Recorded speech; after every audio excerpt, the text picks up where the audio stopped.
Good morning. April 1st, Deuteronomy 25. If there is a dispute between men, and they come to court, that the judges may judge them, and they justify the righteous and condemn the wicked, then it shall be, if the wicked man deserve to be beaten, that the judge will cause him to lay down and be beaten in his presence according to his guilt, with a certain number of blows, 40 blows, he may be given, and no more, lest he should exceed this, and beat him with many blows above these, and your brother be humiliated in your sight. You shall not muzzle an ox while it treads out the grain.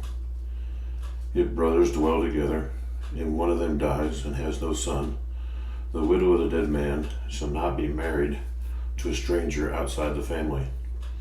Her husband's brother shall go in to her, take her as his wife, and perform the duty of a husband's brother to her. And it shall be that the firstborn son which she bears will succeed to the name of his dead brother, and that his name may not be blotted out of Israel.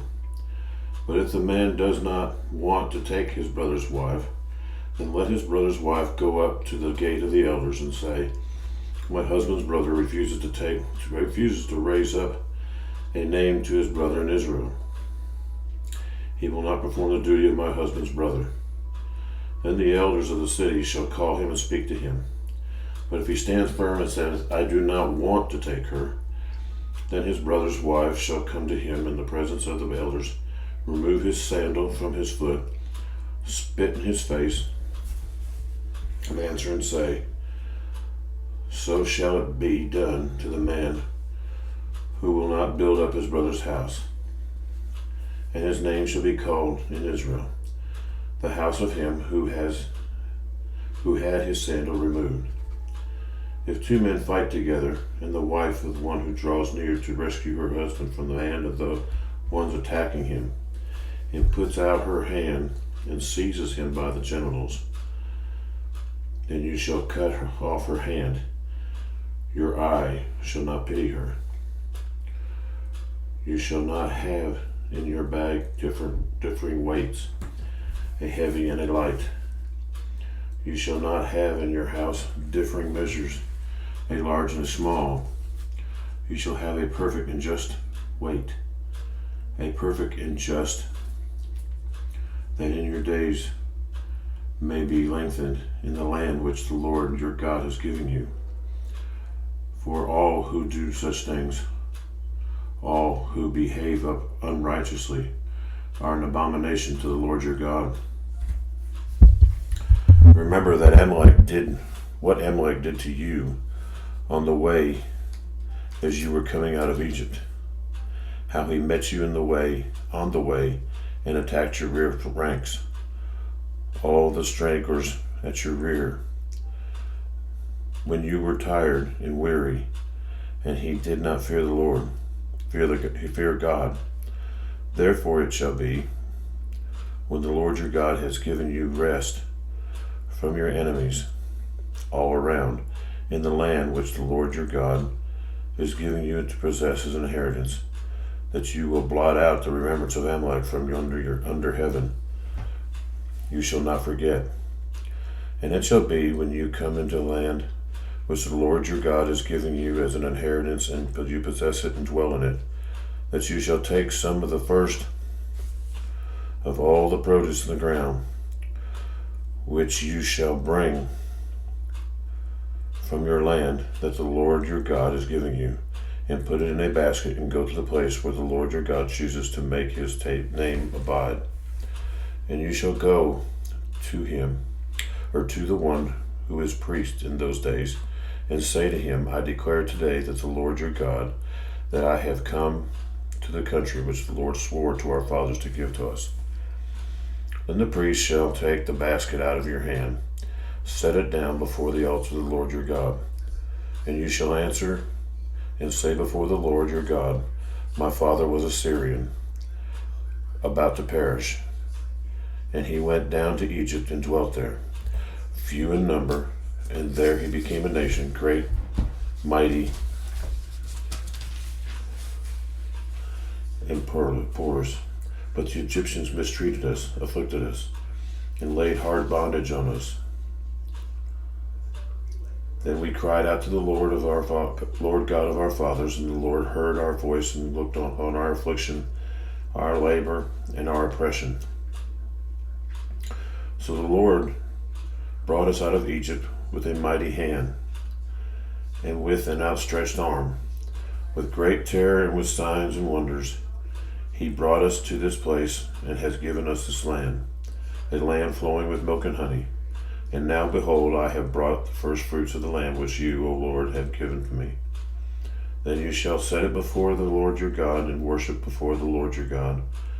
So you shall rejoice in every good thing which the Lord your God has given to you and your house, you and the Levite and the stranger who is among you. When you have finished laying aside all the tithe of your increase in the third year, the year of tithing, and have given it to the Levite, the stranger, and the fatherless, and the widows, so that they may eat within your gates and be filled. Then you shall say before the Lord your God, I have removed the holy tithe from my house, and also have given them to the Levite, and the stranger, and the fatherless, and the widow, according to all your commandments, which you have commanded me. I have not transgressed your commandments, nor have I forgotten them.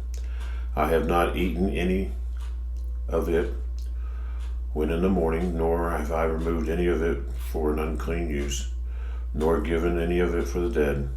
I have obeyed the voice of the Lord my God, and have done according to all that you have commanded me. Look down from your holy habitation from heaven, and bless your people Israel and the land which you have given us, just as you swore to our fathers, a land flowing with milk and honey. This day the Lord your God commands you to observe these statutes and judgments. Therefore you shall be careful to observe them with all your heart and all your soul. Today you have proclaimed the Lord to be your God, and that you will walk in his ways and keep his statutes, his commandments, and his judgments, and that you obey his voice. Also today the Lord has proclaimed you to be his special people, just as he promised you, that you should keep all his commandments, and that he will set you high above all nations, which he has made in praise in his name and in honor, and that you may be a holy people to the Lord your God, just as he has spoken. Psalms 39, 7 through 11. And now, Lord, what do I wait for? My hope is in you. Deliver me from all my transgressions. Do not make me the reproach of the foolish. I was mute. I did not open my mouth, because it was you who did it. Remove your plague from me. I am consumed by the blow of your hand. When with rebukes you correct man for iniquity, you make his beauty melt away like a moth. Surely every man is vapor. Proverbs 13, 4-6. The soul of a lazy man desires and has nothing, but the soul of the diligent shall be made rich. A righteous man hates lying, but a wicked man is loathsome and comes to shame. Righteousness guards him whose way is blameless, but wickedness overthrows the sinner. Luke 6, 1-26. Now it happened on the second Sabbath after the first, that he went through the grain fields. And his disciples plucked the heads of grain and ate them, rubbing them in their hands. And some of the Pharisees said to them, Why are you doing what is not lawful to do on the Sabbath? But Jesus answering them said, Have you not even read this, what David did when he was hungry, he and those who were with him? Now he went into the house of God, took and ate the showbread, and gave also some of those with him, which is not lawful for any but the priest to eat. But he said to them, The Son of Man is also the Lord of the Sabbath. Now it happened on the other Sabbath also, and he entered the synagogue and taught. And a man was there with whose right hand was withered. So the scribes and Pharisees watched him closely, whether he would heal on the Sabbath, that they might find an accusation against him. But he knew their thoughts, and said to the man who had the withered hand, Arise and stand there. And he arose and stood. And Jesus said to them, I will ask you one thing. Is it lawful on the Sabbath to do good or to do evil, to save life or destroy? And when he looked around at all of them, he said to the man, Stretch out your hand. And he did so, and his hand was restored as whole as the other. But they were filled with rage and discussed with one another what they might do to Jesus. Now it came to pass in those days that he went out to the mountain to pray, and he continued all night in prayer to God. And when it was day, he called his disciples to himself, and from them he chose 12, whom he named apostles: Simon, who was also named Peter, Andrew his brother, James and John, Philip and Bartholomew, Matthew and Thomas, James the son of Alphaeus, Simon called the Zealot, Judas the son of James, and Judas Iscariot, who also became a traitor.